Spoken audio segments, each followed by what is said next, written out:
So who's the administrator now for this Zoom thing? You are. Okay, so I'm seeing Mayor Zeta, he's here, right? Zeta? And it says that we're recording. Okay, So, I never heard from Robert, I'm assuming he'll. and we're not live until 7 o'clock? I got acceptance from, no, it's live now. Oh, it is, so it's not only recording, it's live. Well, I'm gonna double check on my phone. Because I don't see, Sorry, your draft, I think might have been colored on that. Yeah, it's a little hard to read. It's really hard to read, yeah, sorry about that. That's all right. Jack and Sharon, I gave them my color copy. yeah, Would you mind if I peeked at it real quick? no, absolutely not. This is this one, no, this one. Yeah, this is this one. Hey, Jack. Yes, sir. Big difference. Good evening. It's Good. Mayor Zeta. Just letting you know I am on. I see you are, and I can see you and hear you for a change. Okay, well, good. Good deal. All right. I'm going to, though, just mute myself, though, until the meeting starts, but I'm going to look to make sure that we're recording as well. Okay, I was just asking her if it's live or not. It says recording, but he's gonna check it too, Carrie. So this is where the driveway would go. Yeah, So that's to the, that. that's the 28th Street building. It's not going to the plant or anything. It's going only to an office. I asked you again this morning about that. That's only gonna be used for an office. And Yeah, it's certain of that. I know you've spoken of it as well, Yeah. but their big question is, why does this have to be industry just for an office? And I'll ask that tonight too. Yeah, I assume, I don't know, but I assume, I didn't ask that question now that you mention it. But they have until the 14th. I think it's actually 22nd or 23rd. Okay, maybe. That's what the Could be. paper says, you're right, but I think maybe the mayor didn't sign it until the 22nd. or Okay, 23rd. that's possible, yeah, that's It's possible. coming quick though. Okay, yeah, To your point. yeah. But, yeah, I did ask again about the usage. Hi, Scott. How are you, Paul? Hey, Good. Scott, how you Hey, doing? Jack. How's it going? Good, man. How about you? Good.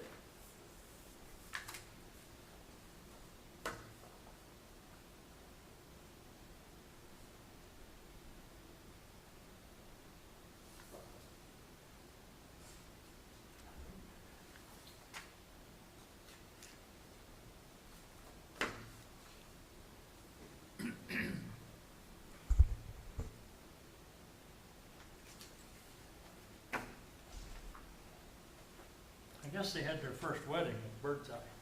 Oh, did they? The granddaughter, Mr. Beto, got married there Saturday. Saturday or something? Saturday. Had a big party, said he had a heck of a crowd. That's probably pretty fun. Yeah. Mr. Beto said, but they didn't have any, polka. I gotta admit, from the outside, it doesn't look that big. No, but I haven't seen pictures even of the inside, but he says really big. Hey, Carrie, Can it accommodate several hundred? you say you did Yeah, get that It does, yeah. where it works now? Yeah, The one off? yeah. So no more stools? No, Okay. Just wanted to make sure. I never did do the stool trick. I know, but Yeah, you know, it's, yeah. I don't see anybody else waiting to come in.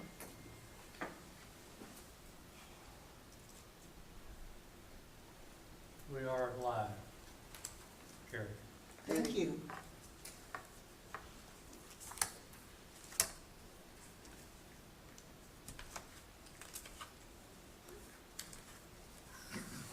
Appreciate that.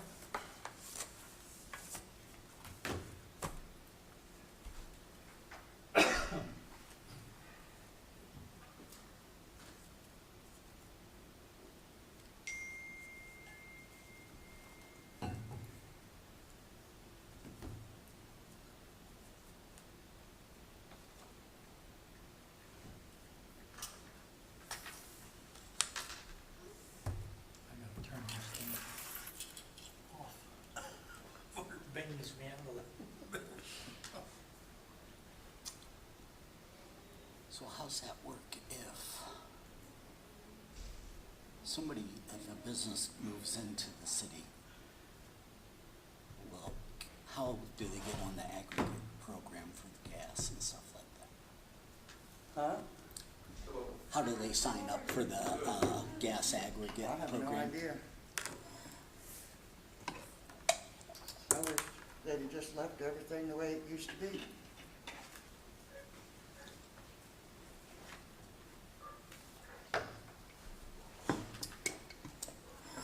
Carrie, do you know how they, if an individual or a business moves to the city after the aggregate, gas aggregate program is already put in place, how do they get into that as part of that?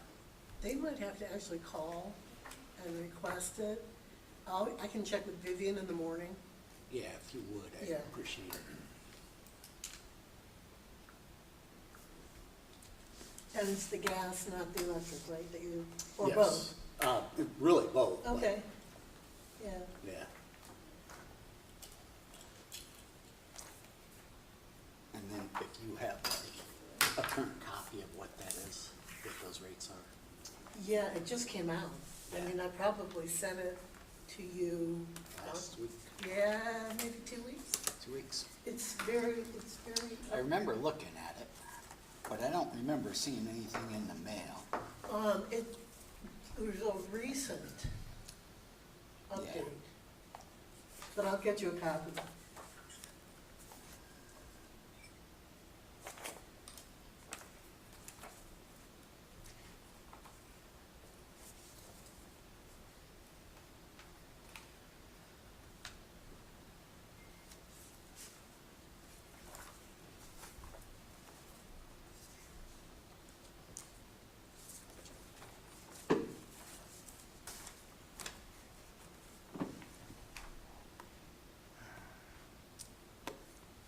And do we know what the dealer installed options are on that truck?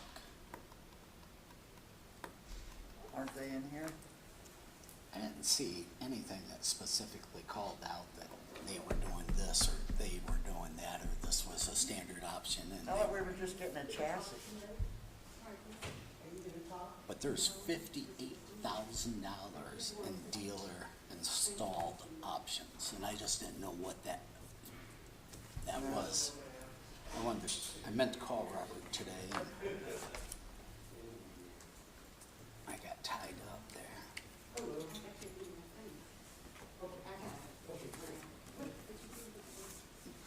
Joe, do you know what the options are, the dealer?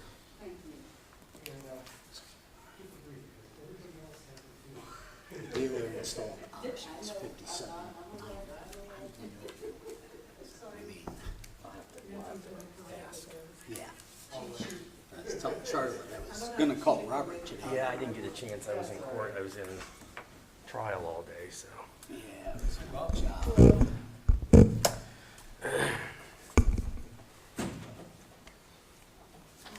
You're gonna have a communication from. Okay. We're live and we're recording and we're ready to go, right?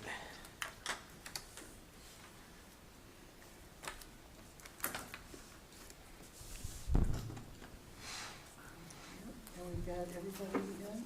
And I have my wife's car, but my sister-in-law is at her house. She had surgery. So I'm gonna get a call. I'm gonna have Yeah, that's fine. Obviously. We ready? Okay. Yep. I call the committee work session for Monday, September 20th, 2021 to order. Please rise for a pledge of allegiance and a moment of silent reflection. I pledge allegiance to the flag of the United States of America and to the republic for which it stands, one nation, under God, indivisible, with liberty and justice for all.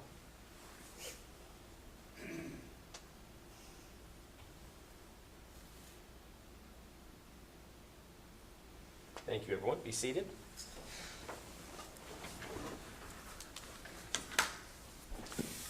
Would clerk call the roll, please? Mr. Gaynor? Here. Mr. Karen? Mr. Karen's excused. Mr. Towesley? Here. Mr. McClung? Mr. McClone is excused. Ms. Whipke? Here, Mr. Pelot? Here. Mr. Kernan? Here. Communications from the public, I understand we did not have any at this time. All right. Under Committee of the Whole, letter A, M2 truck purchase, that falls to finance. It's ordinance 91, 2021. This is part of our regular replacement of vehicles. We are being requested to move this forward with emergency language and waive readings because of the lag time in trying to get vehicles ordered and then delivered in a timely manner. Is there any discussion regarding this particular item? I had a question for, I assume, Robert. Do you know, or can you explain what the 57,950 dealer installed options are? I apologize for not giving you a call earlier today. So, just want to expound on Mr. Kernan and I'll answer your question. Just so council's aware, we ordered, if you recall, we ordered 2 trucks in December of last year. We will take delivery of the first truck that we ordered in December in about 2 to 3 weeks. The second truck, we still don't know when it will arrive. So if you're asking why I'm pushing this agenda item today, if it's 9 to 10 months, maybe longer, we could be looking at this time next year before we get it. So that's the first thing. So what the total purchase price that you have in front of you includes 2 items.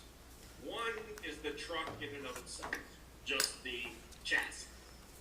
The second is the body, the dump body, the controls, everything that operates the truck, the plow control system, etc. All that is included in that additional $57,000 that Mr. Pelot had asked. And did Larry get more than one quote? Or was this the only place that does the chassis conversion? So this price is a state price, but we will get you 2 more quotes. He's been working on it. Some people are reluctant to quote, but last year, this was the lowest quote. Remember, we had 3 quotes.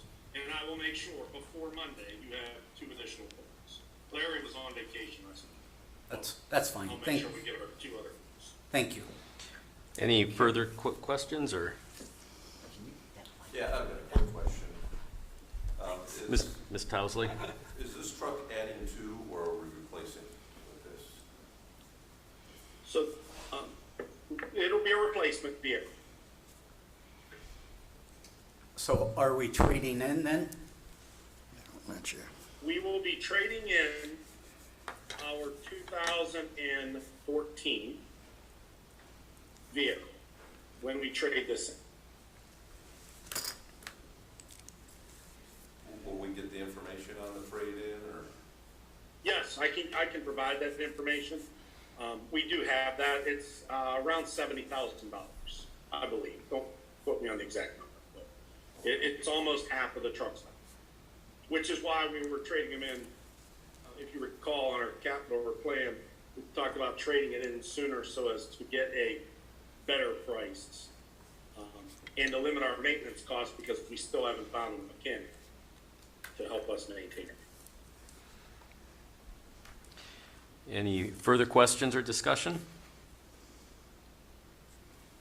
At this time, then, I would move to have ordinance number 91, 2021 placed on council's next agenda with emergency language and the intention to waive second and third readings. I'll second. Mr. Kernan? Yes? Ms. Whipke? Yes. Moving to letter B, the Johnson Road water line. This is ordinance number 92, 2021. This is the financing for the water line. I think we discussed this a couple months ago, I suppose it was. This is that short section of water line over on Johnson Road. Any discussion or questions? In that case, I'll move to add ordinance number 92, 2021 to council's next agenda, again with emergency language and waiving readings. The reason for the waiver of readings in the emergency language is that we need to get this legislation in place so that we can schedule the work and have the road repaved as early in the year next year as possible, and also to lock in the price. Anything else, Mr. Fowler? Did I state that correctly? No, just, I mean, I'm certain everyone is aware there is a huge supply shortage. And the reason that I'm asking for that passage is so we can execute the contract and the contractor can order the pipe, the fittings, et cetera. Kind of, you look outside City Hall, there's a big concrete pad that should have had a pump station delivered at the end of August. It is 2 to 3 months behind because of the supply shortage. So there is some urgency to move this along for that purpose. All right, any further questions or discussion? Yes, Mr. President. Again, where is exactly this going from Johnson Road up to what used to be the old fire station? From, what's that, what is that, Fairland? Ma'am, this is going from the terminus, I believe it's near just east of Taylor, but I'll get to the exact location of that. Maybe not Taylor. But it ends at the old fire station. So wherever the line ends on Johnson currently, we're just extending it to the old fire station as aimed. Okay. Thank you. Anything further? Clerk, call the roll, please. Mr. Kernan? Yes. Ms. Whipke? Yes. Letter C, OPWC application for Reimer Carl Waterline Project. This is just giving administration permission to apply for OPWC funds for that water line that over on Reimer Road and Carl in that area over there. Anything further on that? I think the deadline to apply is September 30th, so I'm going to be asking to waive and to do emergency language on this also. Is that correct, Mr. Fowler? Yes, and if you recall, we had looked at a different water line earlier in the year, but we decided that this was the best application, and Barberton is participating with $50,000 in kind contribution. And again, this is just simply authorizing application for the funds, correct? Correct, but because we have it engineered and we have the PTI and Barberton's participation, we're fairly certain that we will get funded. Good. Due to the number of points we'll receive. Great. Okay. It's just. Okay. Any other discussion, questions? Yes, Mr. Ms. President. Whipke? What 4 projects, it's staying 4 projects, so remind me again, because I'm really not seeing 4 projects listed in this resolution. No, there were 3 projects passed earlier in the year that we thought we were going to seek funding. One was the Greenwich Road Sewer, but subsequently was funded prior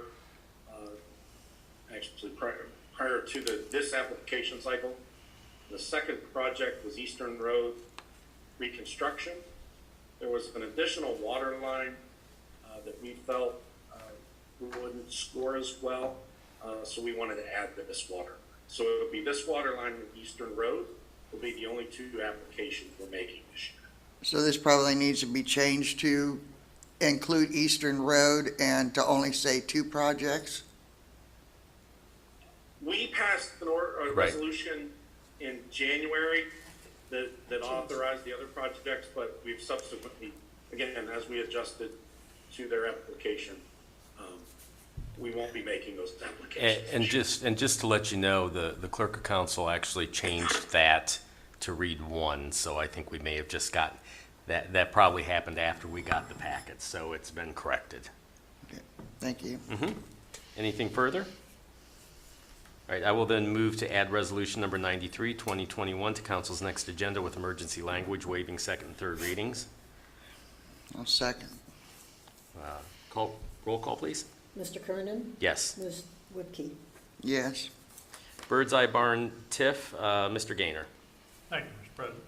This is to apply a TIF to the Bird's Eye Barn project, which is already opened and had their first wedding, I understand, over the weekend. So this will allow us to have a fund set up also for all the TIFs incorporated into the single fund. And those funds will allow the city to do different projects in those areas for water and sewage installations in the future, not necessarily tomorrow, but in the future. This is able to go 3 readings, so. Mr. President. Yes, Mr. Fowler? Yeah. This will need to go 3 readings because of the statutory requirement with the schools. Thank you. But it will contain emergency language, I understand, Mr. Gaynor? Yes. Okay. Any other discussion regarding this item? Yes, Mr. President. I don't know why I didn't notice this before, but, and I know that some of the other TIF things have said the same thing, but why does this only take 4 members of council to approve and get it pushed through under emergency, basically, so it'll be in effect right away, as opposed to the 2/3?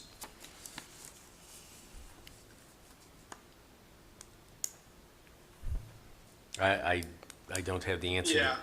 There's Mr. Charles, I this was is hoping. Justin. This is Justin. I'll check that. It's always 2/3. There's no lower requirements. If that's a 4, I'll double check that language. I have went back and I've looked at some of the other TIF things that we passed, because I'm sorry, how did I ever just get by? And I found it in other places as well. Okay. Yeah, that's just probably been carried through, but that's not correct. It's always 2/3. So I'll get that corrected. Thank you. Any further discussion? All right, is there a motion then? Yes, I make a motion to move it to the next council. I'll second. Call the roll, please. Mr. Gaynor? Yes. Mr. Pelot? Yes. Full-time fire agreement, Mr. Pelot? Thank you, Mr. President. And Mr. Fowler, feel free to jump in at any time. This is a full-time firefighter agreement that is being proposed. Both parties agreed to 0% for, I'm assuming that's 2021, and a $600 ratification bonus plus 8 hours of personal time added to their holiday hours. That should be 2021, correct? Okay. Correct. The agreement will run 1 year, and that 8 hours is what we gave the clerical in service in a personal day, so we felt it was fair to give this. All right. And they've asked, because these agreements have to be passed or signed pretty quick with the unions and stuff, they've asked to go ahead and waive readings with emergency. Any questions? And I move to add this ordinance to council's next agenda, waiving 2nd and 3rd with emergency. I'll second that. Call the roll, please. Mr. Pelot? Yes. Mr. Kernan? Yes. Clerical TA, letter F, Mr. Pelot. 1 second here. This is an agreement, tentative agreement with clerical. It's for the agreement for 2022 and 2023. Both parties agreed to $1 an hour increase for 2021 with an additional $10 payment for health care and requiring the union to pick one vision plan. And for 2022, they'll receive the same dollar increase as the full-time contract year for employees, and paying an additional $10 a month for health insurance. And all this takes is a voice vote at the next council meeting, regular council meeting. Any questions?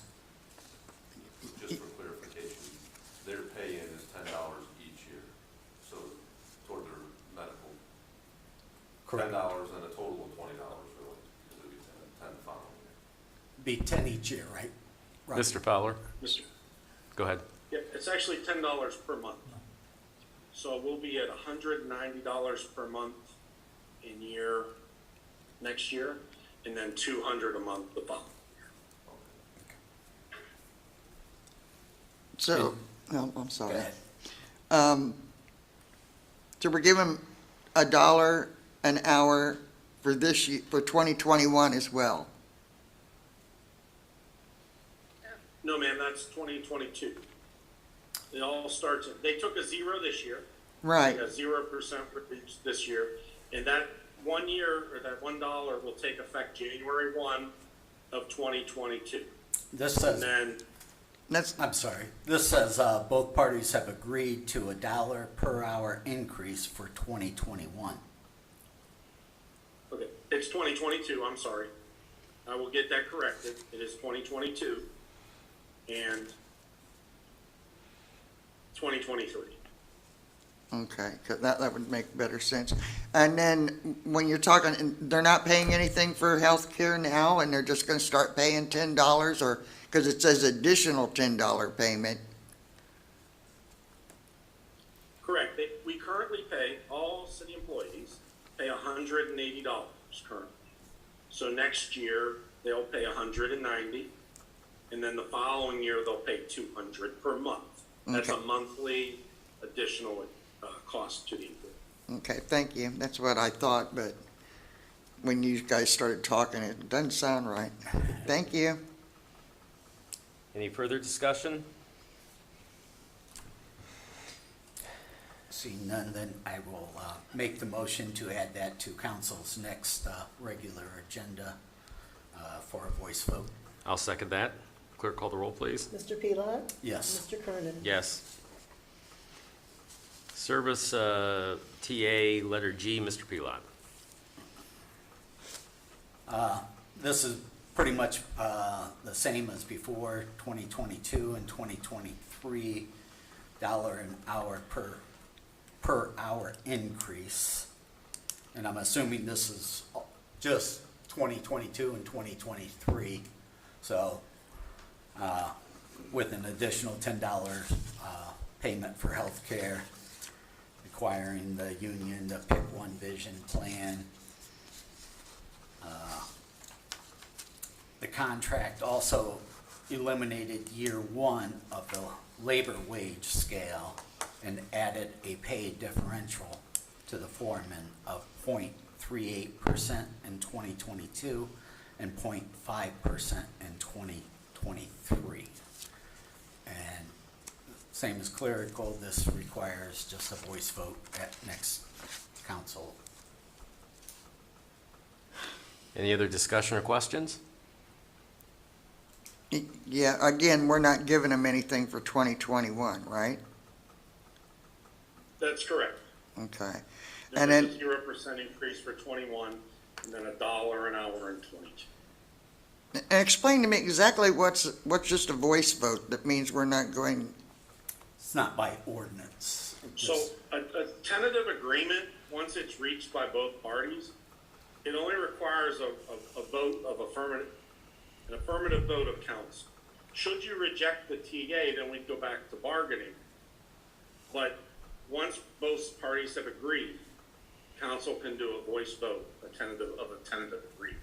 There are statutory limitations on the time frame that council has once it's presented to approve the tentative agreement, which is why a voice vote is accepted. so then then it'll come back to us for a final after, We will prepare a final agreement that we will pass through council. okay, thank you. Anything further? And I move to add this to council's next regular agenda for a vote. I'll second that. Clerk, call the roll, please. Mr. Pelot? Yes. Mr. Kernan? Yes. Letter H, part-time fire tentative agreement. Mr. Pelot. This here is another tentative agreement. I don't know if you want to walk through this one, Mr. Fowler. They get $300 each. Go ahead. Yeah, it's the same, essentially the same agreement we have with all the other unions. 0% this year with a $600 ratification bonus, paid $300 upon approval, and then 390 days later. Again, they took a 0% increase, just like everybody else, with the intent that we'll go back to bargaining next year. Any questions for this one? Again, this is just requires a voice vote at the next council. Hearing none, then I'll make the motion to add this to council's next regular agenda for a voice vote. I'll second. Clerk, call the roll, please. Mr. Pelad? Yes. Mr. Kernan? Yes. Letter I, PC Resolution 5/2021. Mr. Pelot. Mr. I'm sorry, Mr. Gaynor. I'm sorry. Looked at the wrong. That's what happens when I take my glasses off. That's what happened. Yes, this is the rezoning of parcel number 4609069 for KDA development. This is from, the way I understand it, from B1 to I1. Is that correct, Mr. Fowler, or not? Or was that? Yes, sir, it's correct. Okay. And that's a parcel that's almost directly at the end of 28th Street, which also is going to be extended into that parcel. There were some questions from another council person earlier, and I'll let him ask his questions in case anybody else has some. Paul, you had a... Yeah, thank you, Mr. Gaynor. My question is, on behalf of the residents, they've asked me to ask this question, is why is it necessary to build an office building to have that rezoned industry and not just keep it as business? Yeah, and Mr. Towns, I called Mr. Brainian today to confirm that this is the process we're undertaking. I'm going to get council all of you a map, because what I found is there's only one sliver parcel out there that's not I-1. That was done well before anything south of there started. And the idea, I think, when I talked to Mr. Brayman, because some of the office work in that office building is also / like a process building, there was a thought that it should be I-1. I know that Mr. Gaynor and I had a conversation today. Some of the concerns that he mentioned, I'm sure Mr. Townsend, you had the same. We are working on access to that property from Cleveland, Mass. Because at the end of the day, the best way to access those properties is from Cleveland, Mass, and not from Twin Beach. So what does our access have to do with industrial, or do they not have to do with each other? Well, I was just kind of referring to the 28th Street issue that we've discussed in the past. One of the concerns, I think, if I was a neighbor, I would have with vehicular traffic on that street. And we want to assure the people that it'll be, it's a neighborhood street, so there should be nothing heavier than a regular vehicle. There should be no commercial vehicles accessing that. So that's why we're working on an alternate plan to access those properties off of Cleveland, Mass.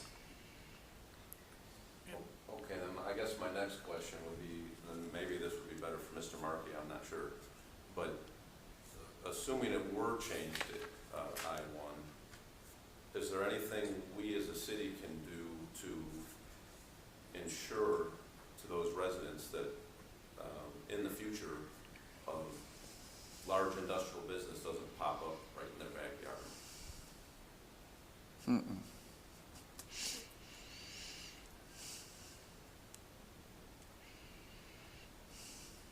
Because if we can't, then I'm not at all on board with this. Justin, are you on still? He's muted. I was muted. Can you That's repeat the okay. question, Joe? Paul, could you repeat your question, please? Yeah, if council were to pass this as an I-1, what assurances could we come up with for the residents that sometime in the future, that business or any business wouldn't be able to come along and just put an industrial business right in these folks' backyard? Yeah, I mean, it's the problem we always have with the I-1 that has pretty minimal setback requirements and other requirements. I mean, we generally have to follow those requirements. You know, they'll have to bring a site plan, planning commission's got to approve it, but, you know, the I-1 requirements apply citywide. And I'm not sure, you can't really do the spot zoning thing. So unless you change the I-1 requirements citywide, there's not particular assurances we can give. Say what? So there's no assurance that if it's changed to I-1, there's no assurance that the city can give that and something industrial couldn't be built there. So in other words, this is where they were wanting to make that an access driveway to so-called office building, right? They are office buildings, that's right. That's the only thing that 28th Street entrance will be used for, is the office building that they're also gonna build there. The industrial building that they're building is, as Mr. Fowler said, going to be accessed off of the driveway. If you remember, off of Cleveland Maslin Road, there's a house at the top of the hill, and there is a driveway there already that goes up to the new building they're building.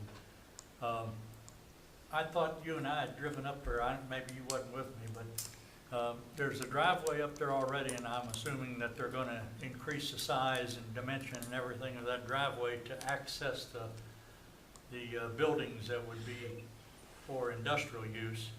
And then in the back, if you look at this plan in the back where 28th Street strikes the 460-9069 is pretty much on the eastern end of that parcel.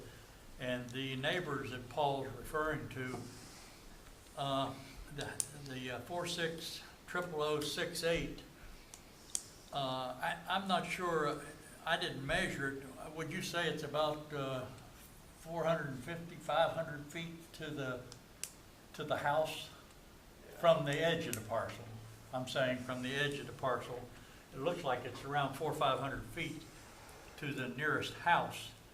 Now, if someone was to build a house closer to where the two parcels intersect, once this is zoned I-1, I would guess that if it ever was developed and they wanted to build a building, they would have to maintain the normal space between I-1 and residential.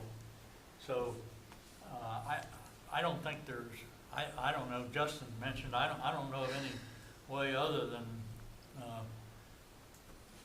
spot zoning, like he said, that would allow us to interfere with what they built there. Of course, once it's zoned, yes, they could build close by, but they would still have to maintain that. I forget what it is. We discussed this once before when they were building the parkland up there, and the people were concerned about how close they could get to the houses. So there is a requirement as far as the nearest house, nearest residential property line and such. So I personally don't have any problem with this at all. I mean, they're increasing the tax base there by building the new plant on down farther west of quite a bit west of this 28th Street entrance. And from the way I walked up there and looked it over, and from the way it looks to me like they have it cleared out for the office building, is quite a distance from the structure that they're building for an industry on the other end. So like I said, I have no problem with this and would recommend that we approve it, but if somebody else has something that's objectionable, now's a good time to say it.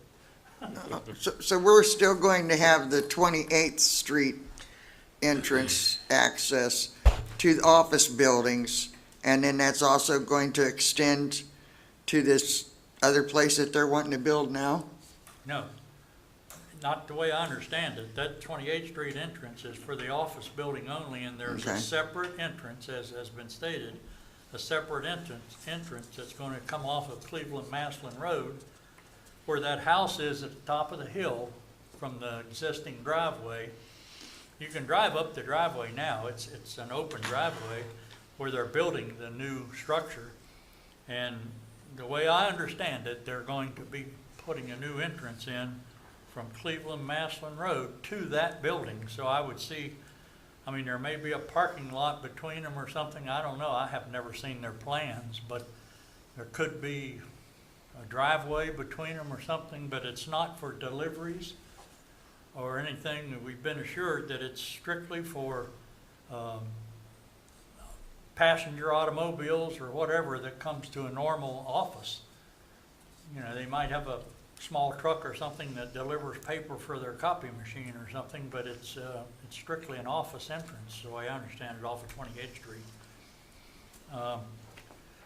There's nothing been done yet at all other than back on their own property. They've cleared some woods and stuff, and they have another month approximately to do it. If that's correct, isn't it, Robert? A month about? Yeah, The agreement says October 22nd. 22nd, okay. Yeah, I tried to watch that meeting and I couldn't make out a word of it. Couldn't hear the planning commission meeting, what was going on at it at all, so I gave up. But, okay, KDA, they've got the original building that they put up, 5 years ago or close to it. And then they put up another building closer to Cleveland Maslin. They are working on another building closer to Cleveland Maslin. And now this is just a third one they're wanting to put up on top of the offices they're gonna put up on the 28th extension. The way I understand it, Charlotte, Robert can answer that better, but I'm pretty sure that there's going to be an office building off of 28th Street. And the other industrial structure that they're building, KDA's building, is going to have an entrance, as I said, off of Cleveland Maslin. So altogether, yes, there would be the three buildings, one office, separate office, and one, if you look at it, it's another high roof structure off of Cleveland Maslin Road. That's what I thought they were doing. The one closer to the road was a higher structure because they had to get a variance. Am I right on that? The one closer to Cleveland Maslin. Yeah, and then what's this one going to be? Is it going to be another? That's the one you're talking about. That's off of Cleveland Maslin. You said they've got three industrial buildings and then office. No, you misunderstood. I didn't say Okay. three. They have plans they're building the second industrial building. As far as I can see with my own eyes, it's not too accessible. But then when we discussed the 28th Street extension, it was discussed then that they were gonna build a office building at the end of 28th Street. Yeah, that would be accessed, not right at the end of 28th Street, but it would be accessed from that area. So that would be, whatever size that building is, I don't know. And I haven't seen any plans that I know of on it. But I think that's the only thing I know about it is what I've said so far, so.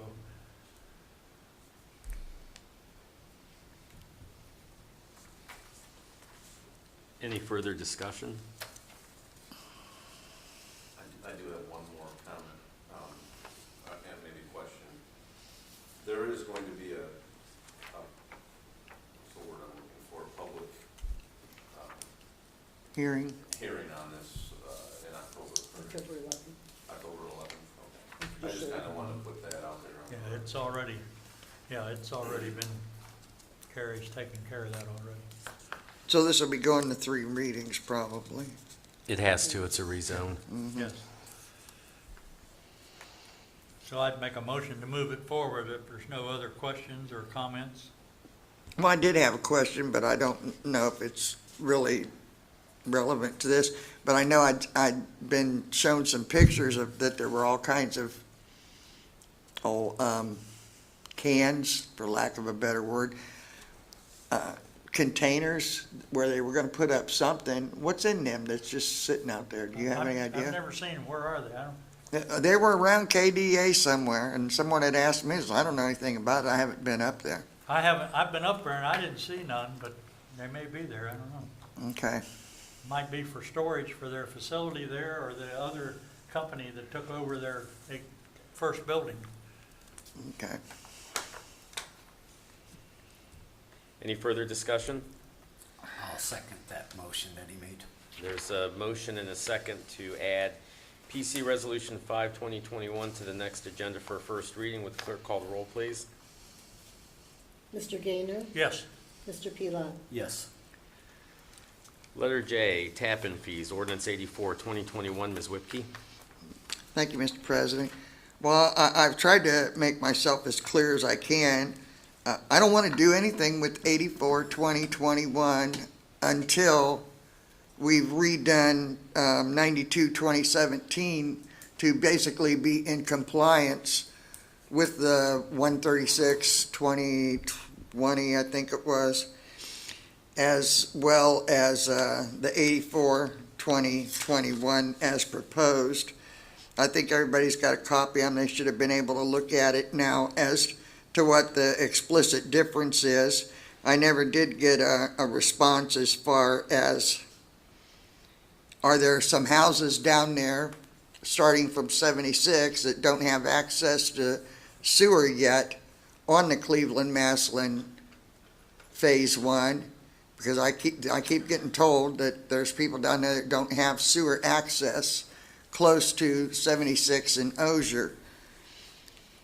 And like I said, I've never had a response to that yet. And I'm not going to do anything with this, like I keep saying, until Phase 1 has the same options that, not monetarily. If it was more money that was involved in Phase 1, I don't have an issue with the 15,000 as opposed to the 14.5 that we're looking at for Phase 3. But I can't go along with raising these people's prices every year and not having an option at making payments.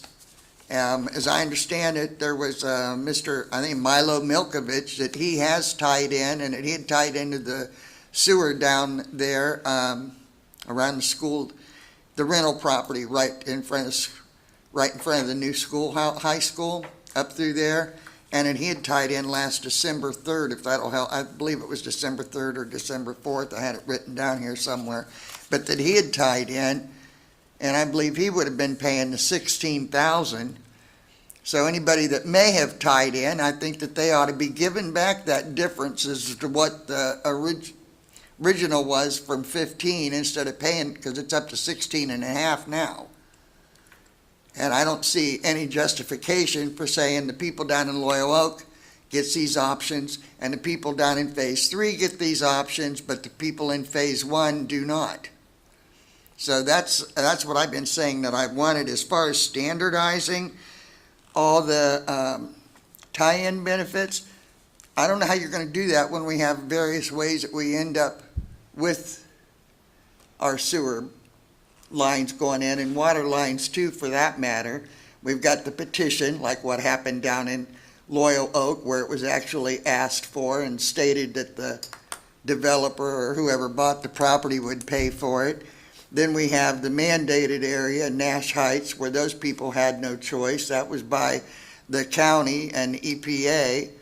And then we have where we've done our things and where we're looking to put more, that anybody along any sewer line or water line, they're going to be subjected to the same thing. So I don't know how you could actually say everything's going to be the same way when you have 3 different ways of developing as we go along. But I will stand steady that Phase 1 should get the same thing, the same benefits that everybody else got, the option to be able to make the payments or pay up front, and no increase every year. Anybody that has paid that increase should be reimbursed that money. It's not like there's 100 homes involved, I don't believe. I still believe in the increase each year So for do I. those that don't tap in. If it's a petition driven, that is 100% on the petitioners. The other phases, whether it's mandatory, like Nash Heights, or if it's a project that the city has put forward and you want to tap in, those can be set up and structured the same, a percentage of whatever the cost is. That would be the cost that goes to the homeowner. As far as the, like I said, petition driven, that's a separate entity in itself, and they have to pay it all. So there is no, you can spread it out, you can do this, you can do that. They're saying that they want to be able to do this. They want it put in. I don't care if we give them payments. I'm fine with that. But the $500 a year was to get people motivated to tap in sooner than later. And look at the price of everything. You know, if you look at the cost of what it was to put in a sewer line a year ago versus today, it's night and day. I mean, prices have gone through the roof on all construction materials. So by going by a percentage though, now you can capture that difference, and that $500 a year also helps take care of the dollar value changing of what the dollar's actually worth today versus a year ago or 5 years ago. Dollar's not as strong as what it was 5 years ago. Dollar's not worth as much. So that if you had $500, you know, umpteen years ago and bought something worth $500, it's still not going to be worth that $500. Okay. So that's why the gradual increase of $500 a year was to offset that. On the Cleveland-Maslin Road thing, I believe it was phase, one of the Cleveland-Maslin Was it phase Road 1 or widening. 2? It's phase one. Phase Okay. two, there wasn't any phase two because oh, that's right. they that was stated that was already- basically everything was already there. But now we're down to phase three, and they're not being raised, and Loyal Oak wasn't raised. But I'm saying they should.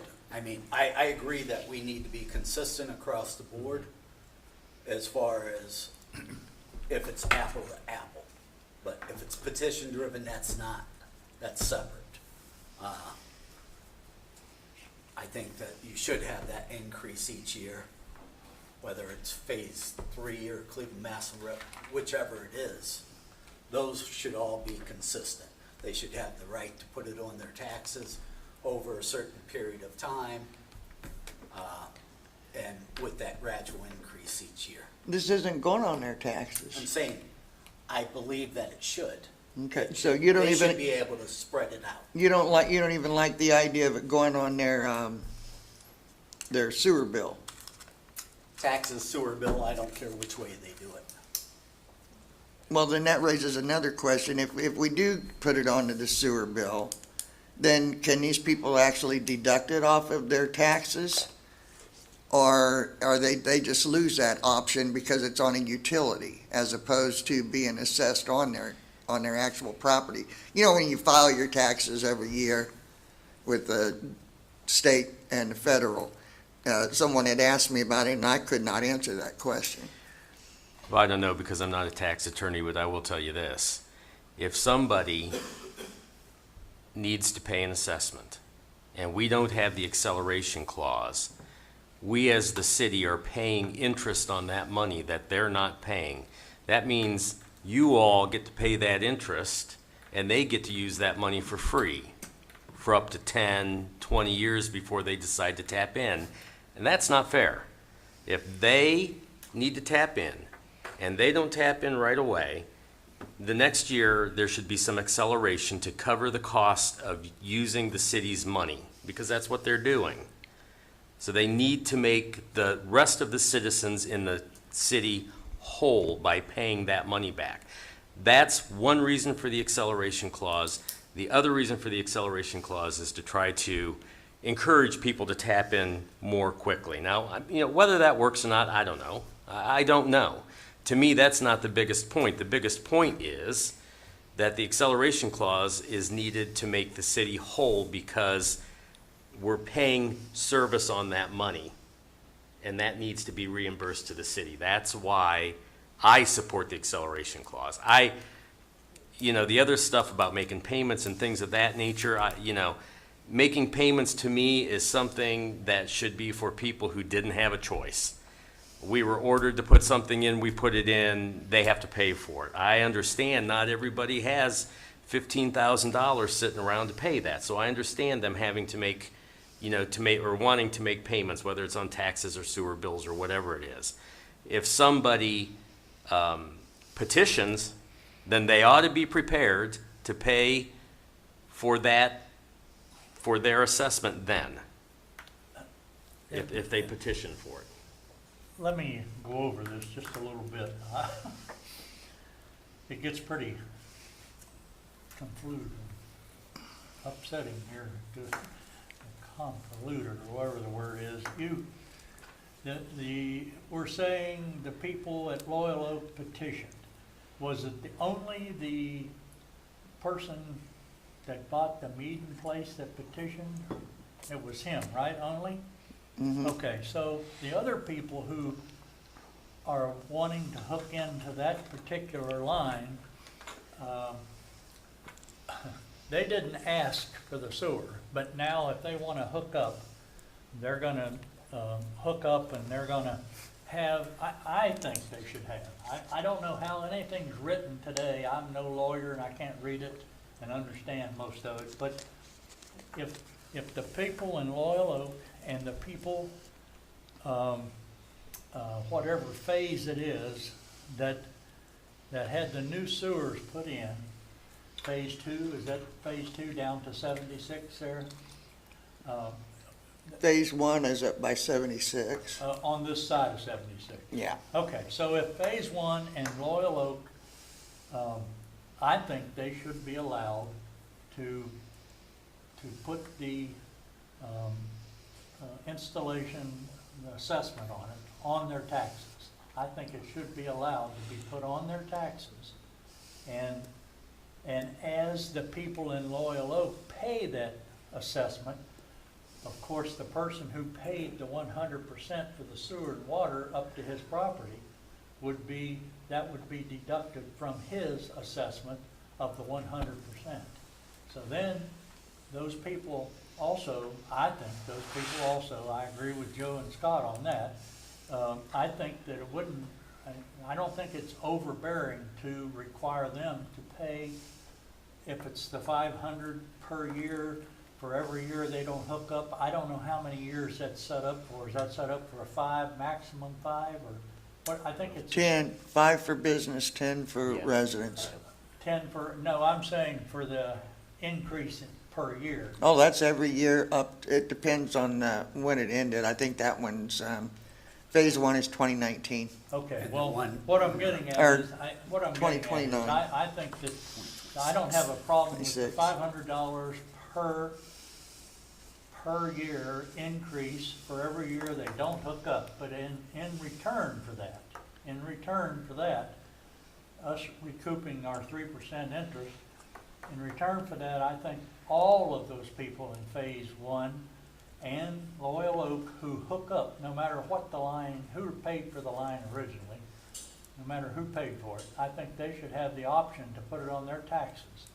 Whatever the, say for an example, I think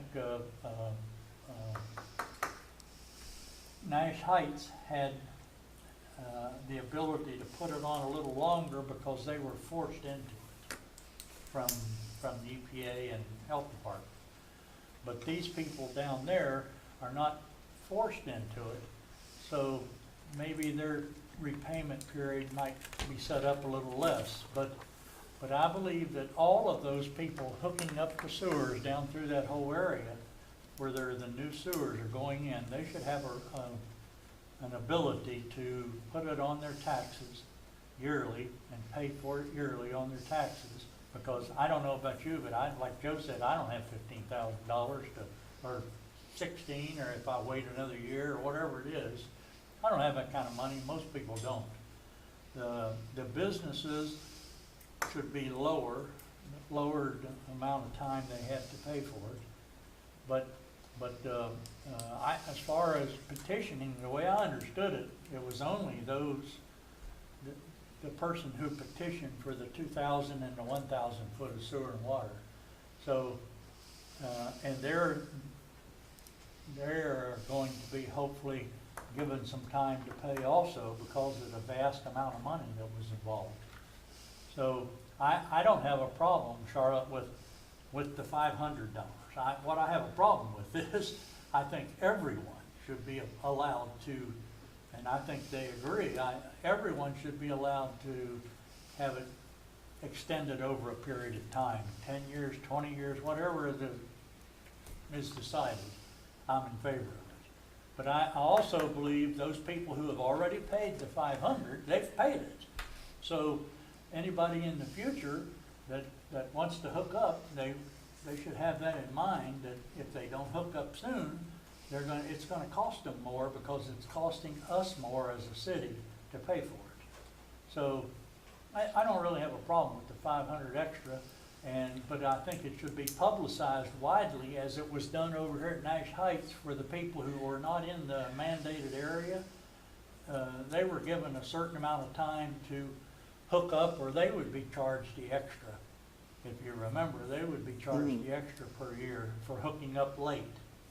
And so I don't see any problem with if it's publicized widely that if you don't hook up, and also I think it'll help the city of Norton by having more water customers, more sewage customers, which in the long run is a benefit to everybody.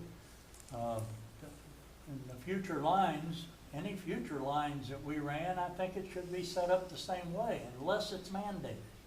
For an example, if another whole community, we've got 2 or 3 communities that are not exactly sewer rich, they have the septics and everything, so if they were in the future told by the health department, like Nash Heights was, that you're going to have a sewer put in, I can think of 2 neighborhoods in particular that might need them one of these days, and they should have the same opportunity that Nash Heights had.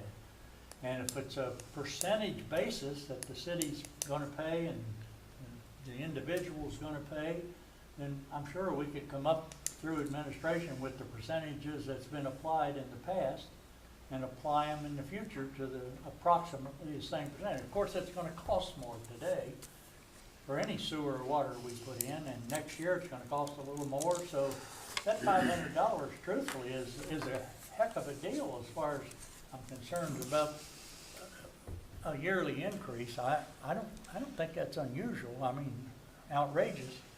But what I do think would be outrageous is if we don't allow them to extend the repayment period. All of them, everybody who wants to hook up should be given the opportunity.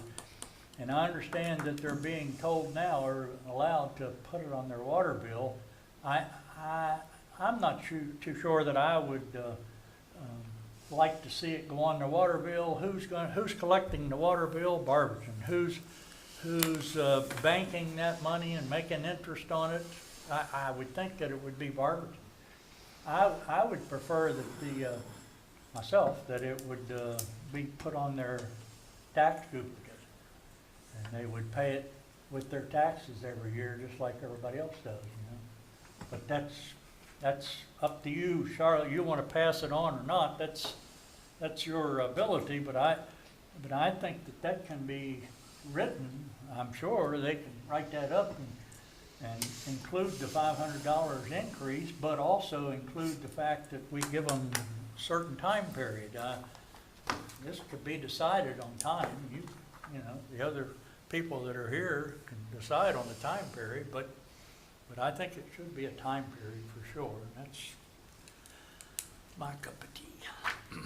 Okay, so we're talking residents, and you keep saying taxes, which come twice a year and not on a monthly payment.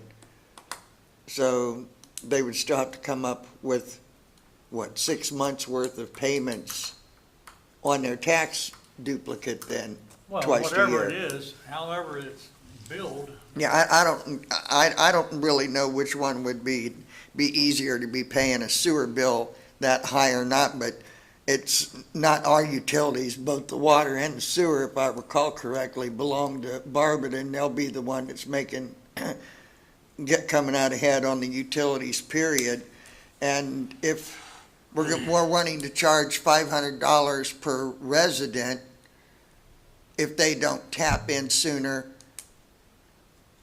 if I understood correctly, we had actually already paid for that line going down into Loyal Oak out of the 127 and the 128 fund, which means there's nothing to be paid on that outside of collecting our money back from the petitioner, who at this point of the game, they're not tied into any sewer line or any water line. So they should be having to pay a fee as well for not being tied in, particularly when they're the ones that asked for it. I don't know. I just don't think it's that beneficial to go from 15,000 up to 19,000 over the course of time on people who did not ask for it. And if they do fail, then they get an extra 10 years anyway. I believe it goes up to 20 years to pay it off if they were to fail and the county was to come in and say that they had to tie in. Then they did get extra time at making the monthly payments or paying up front, however the case may be. So now what are you going to do? You're going to go back down to Loyal Oak and say, well, that's just tough. We've thought about it. We don't like the way we wrote yours up, so now you're going to pay this extra money as well. And the people up in phase one, well, you're just out of luck. You're still under these circumstances, but we might let you make payments. And I've never understood why we didn't make a resolution of necessity up on that if it had anything to do with these being tie-in benefits or tap-in benefits as opposed to actual assessments. I think it's all kind of, it just, well, won't say that, but it's a mess, okay, as to how we've actually set this up to begin with. But I'm not willing to go back and tell these people, well, we thought about it, now we decided we want you to pay extra money.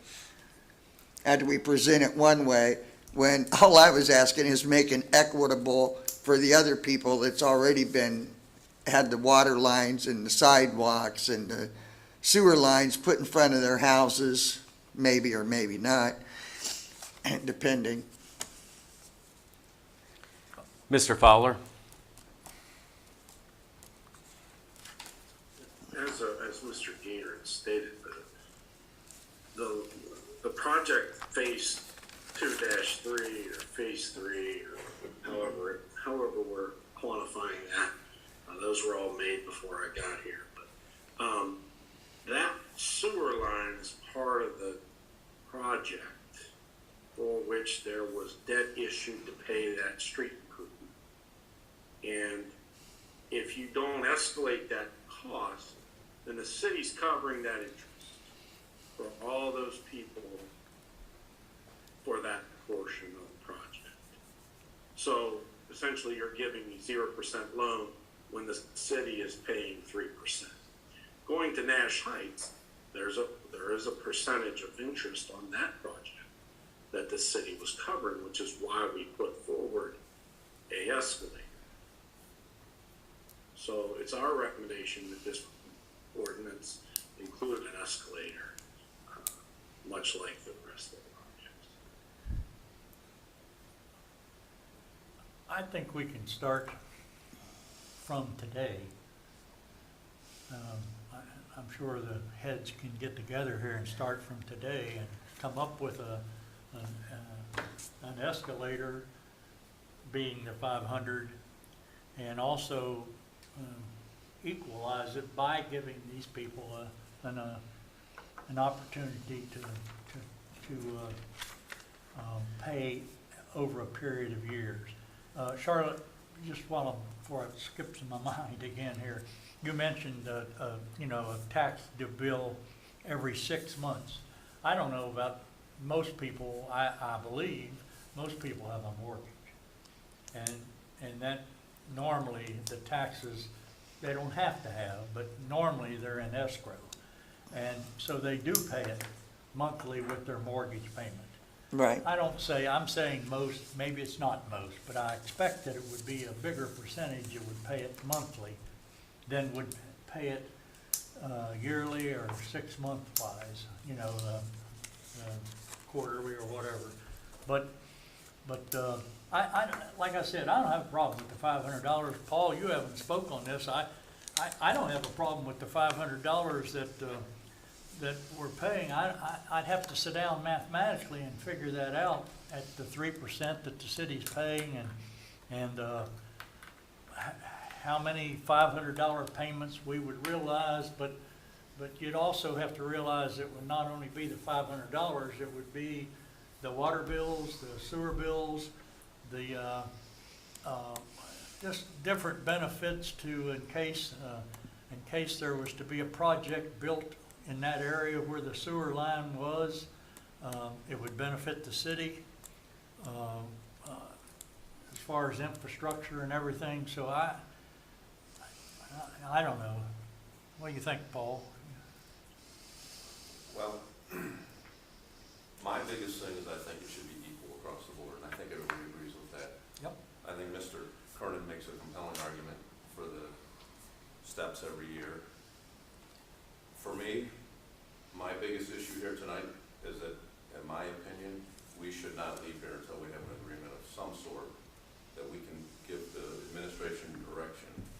Because from my understanding, we have businesses waiting in line. I know there's been a home sale lost, which is life-changing to the owner of that home. And I think we owe it to those waiting in line to come up with a decision. I agree. So whatever we gotta do to hash it out, my personal feeling is we shouldn't leave this meeting until we have that agreement. So the administration can come back next year, or next week, whether it's with 2 or 3 changes to the old ones and new ones, whatever we gotta do, that we can move this forward for people.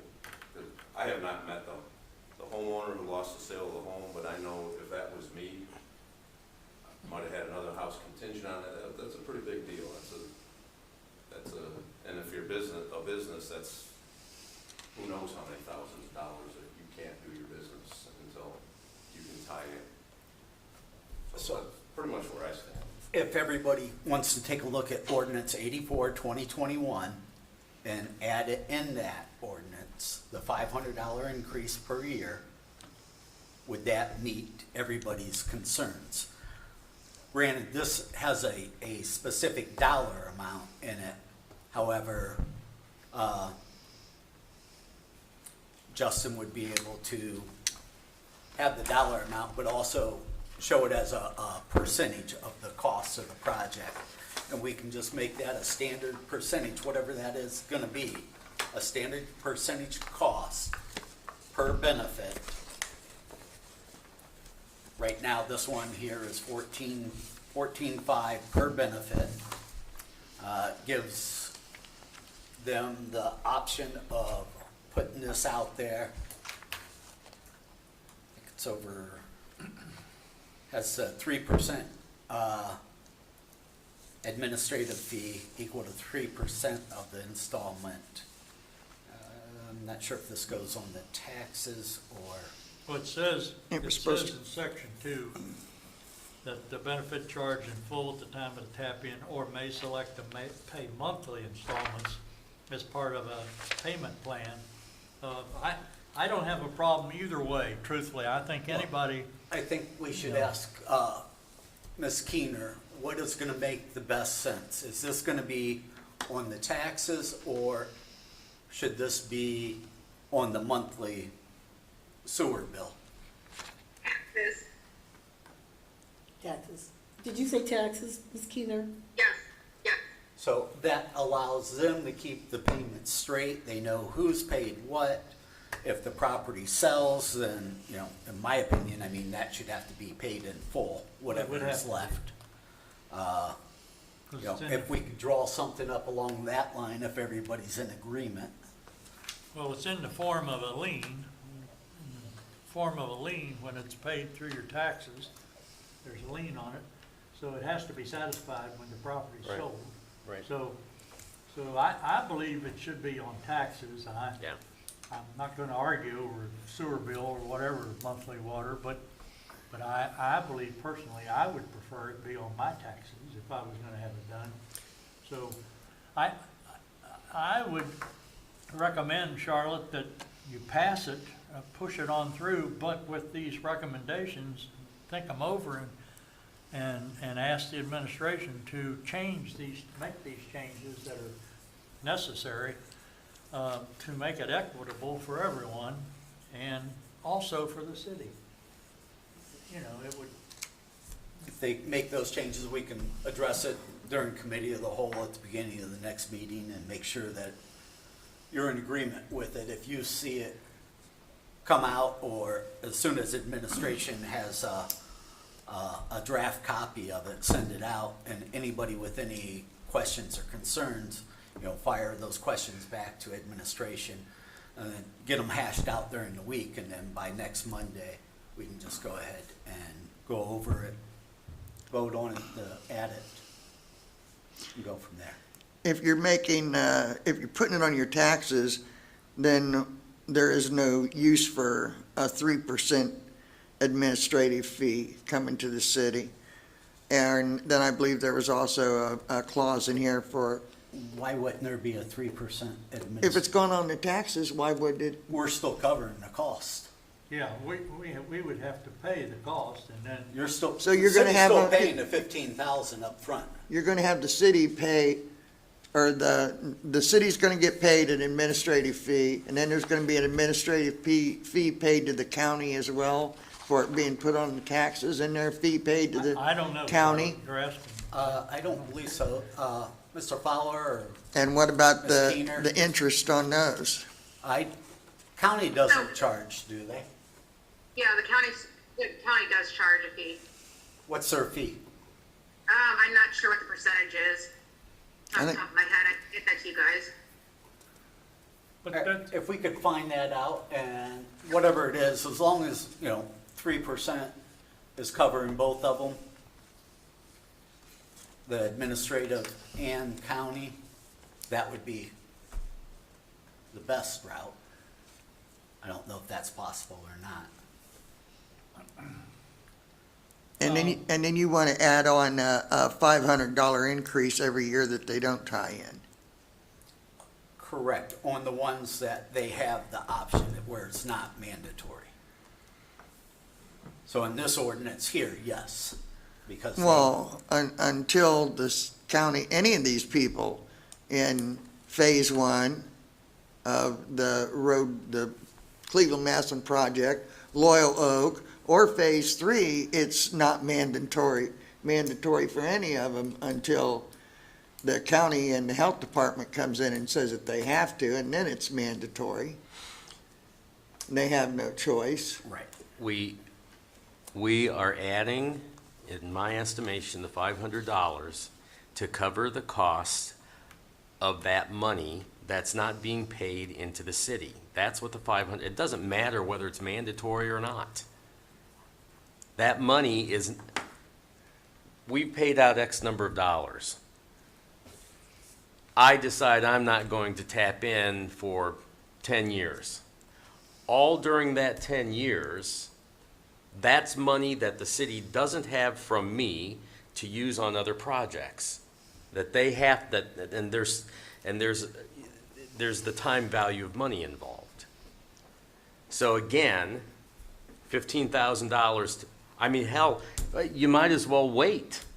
If you don't have, Right. if you don't have the And acceleration. I used the wrong verbiage when I said mandatory, I meant petition. what Joe just understand. said that's well worded right there. That's exactly the way I feel, right there. He's right. If you didn't want to tap in for 10 years, you got a free time period that the city wasn't getting anything. So I agree. I think it should. Mr. Markey, do you have enough to draw something up?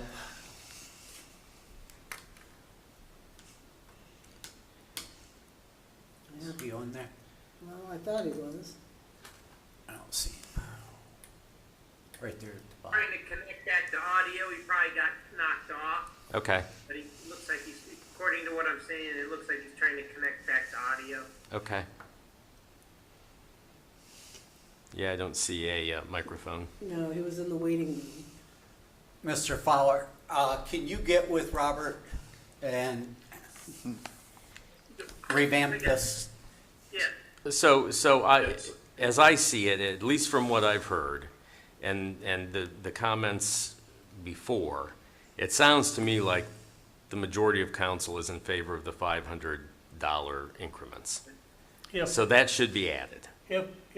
if the ability to pay on their taxes is added also to all of them. And that's what it would be. Yes, I don't have a problem with it, as long as they have the ability to pay it, because nobody can afford not to. And So that what should I go into the understand, I'm gonna future. repeat. Yes, if yes, that's please okay. do. Make sure I Yep. clearly understand what, been a lot of conversation. So council's okay with an option for them to put it on their property taxes. Correct. Correct. And then secondly, we will add the escalator, $500 per year, starting 1 year. I'd say January 1st, because by the time this gets passed, maybe October, give us some time. So what we would do is in January 1 of 2023, we would make it $500 more. Correct. Correct. Typically, I don't know how you guys want to word it, but just so we're going to use this as a kind of a template going forward. 1 year after the completion date or their ability to tap in, they have like a 1 year moratorium and then it goes into effect. If you want to make that so it goes into effect on the next taxes, half taxes after that or something, that's fine too. 1 year after their Well, I think we'll have ability to to draft an tap in. agreement. is I'll exactly- get with Justin. I think it's safe to have an agreement, have the parties sign an agreement that allows us to do that. That would be the first recommendation. I just want to ask council, not trying to start this, but I think Mrs. Whipke brought up a good point. We should offer this to everybody. And if council says that that's acceptable, we'll prepare the other ordinances for the next committee meeting. As I think she brings up a very good point that everybody should have the option to pay it this way. Absolutely. Yes. I'm fine yes. with that. Yes. Okay.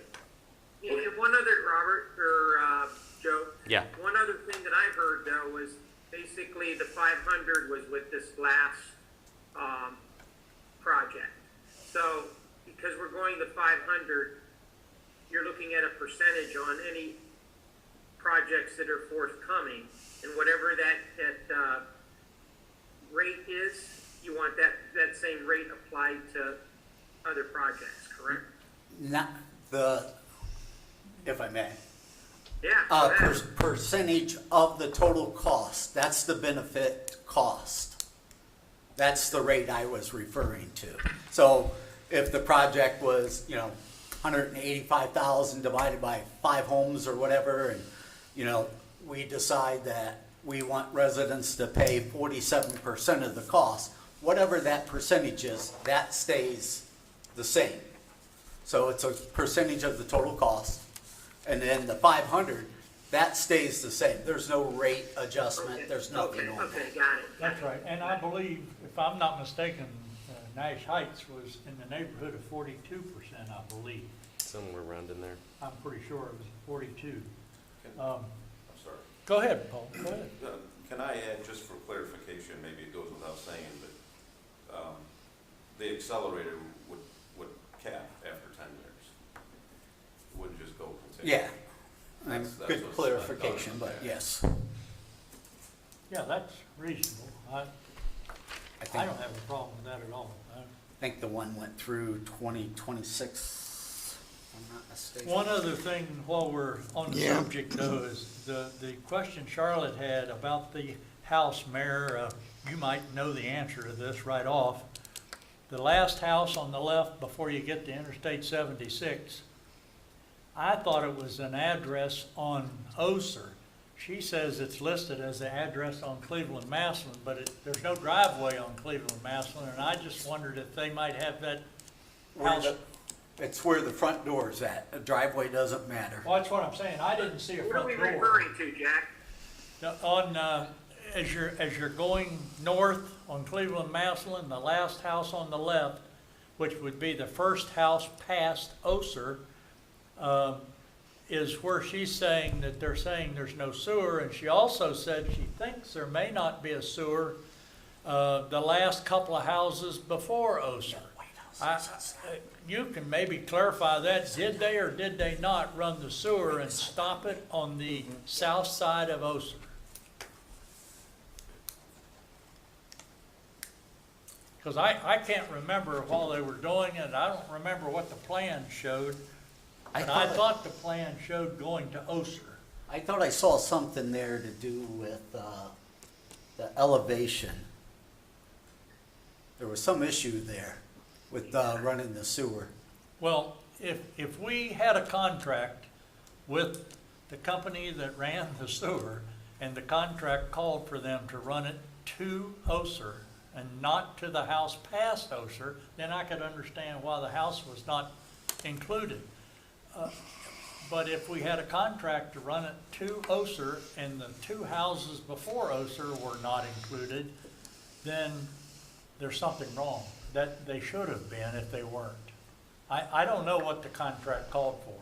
I don't remember thinking, I don't remember exactly what it said. But that's something that I think, as she's asking about, should be looked into and included in this discussion about the phases. All right. So Rob- if you could. Robert and Justin, you have enough information then? I mean, clear as mud, right? Absolutely, we're prepared to do the ordinance. Okay, thank you. Yeah, we will prepare something. All right, thank you. Well, Thoroughly confused, in other words, right? so what are you looking at redoing now? You're looking at redoing 84, 2021, 92, 2017, and I believe the other one was 136, 2020? Or 2019, rather. Are you gonna redoing the Loyal Oak one? Try to find out which. Well, Loyal Oak is the one that's got to set up like was proposed for 84, 2021 in phase 3. And in phase 2, that's the 92, 2017, which is what started me on all this anyway. So you've got the parameters of what council's looking for going forward, and looking back to the ordinances that we've beat to death for the last 4 meetings. So hopefully, come next Monday, we can have those and have them in some form that they're consistent with one another and take a look at those. Correct? Thank you. Yes, sir. Thank you. Anything else on that? I hope not. Okay, letter K, Barberton Norton Mosquito Abatement District, Mr. Pelot. Thank you, Mr. President. We received a letter asking for Norton representative to the MAD district. If anybody wanted to volunteer. We talked about this. The way I understand it, we're going to have, come hell or high water, a new council person on January 1. So, that new council person might be of the mind to say, let me. Or we may be of the mind to say, hey, you're the newbie. But I served my little stint. I'll say this, if the new council member does not want it, I will take the duties. Jump on it. I would prefer not to, but if the new council person does not want it, then I will assume the Sounds like, duties. so we're waiting till January 1 on this. Or at least till November, yeah. Yeah. Okay, all right. Sounds good. Good enough. All right, I am going to leave topics for next work session to Mr. McGlone when he gets back. Is there any further discussion to come before council? Hearing none then, is there a motion to adjourn? So, All in favor say aye.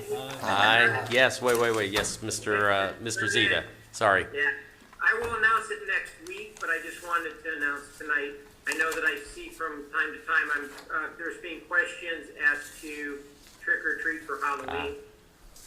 And, we as the city of Norton will be having, trick or treat on Saturday, the 30th from 5 to 7 p.m. And we'll have a flyer and so forth, and we'll have it out and posted. So if people are asking you, just so you know, we're planning on doing it on Saturday night from 5 to 7. And again, we ask folks in neighborhoods to do the full city, the whole city trick or treat, only because then we know people are doing it. The police are aware of it, the safety forces are aware of it, they can keep a better eye on things. So please do the date that the city has set on October 30th. Right. I would appreciate that so much. Ms. Whipke? Cider. Okay. We had received that email concerning our police and the awards. They were recognized for saving the lives down here on Easton Road. Could the mayor, you're familiar with this. I would just like to acknowledge this on the council floor, since I think we've kind of overlooked it the entire time. didn't we do something on that already? Yeah, I thought we did. I thought we did. Well, I just got something in the, can you help clear this up, That Karen? was, It's not been on the agenda. Huh? No, it wasn't on the agenda yet. It wasn't on the agenda, she's saying. I thought we had the officers in and everything. this is the ones that saved the lives of The fire. the burned house. Yeah. We did the one for I don't know, I thought we did. Worcester Road The car or something? with the shooting down Yeah. there. Maybe, I don't know. Or Barber Road, excuse me. Well, how about if we straighten that out, and then we can take a look at that next Monday, how's that? And we will. We'll do that next Monday. I'll make sure that I acknowledge those if we oversaw that or missed. Thank you, Mayor. And Thank you. what are Okay. the dates for the Cider Festival?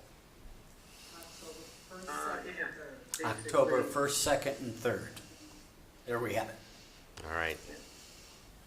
Anything else? All in favor of the motion to adjourn, say aye. Aye. And we are adjourned.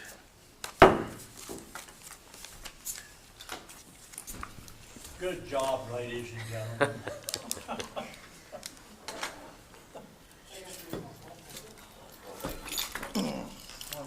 Let it be said, I've had so much fun, I just don't know how to handle it. And you got paid for it. And I got paid, yeah, how much? Did we? Or will we? Good night, Mr. and Mrs. Good night, everyone. Good night, all.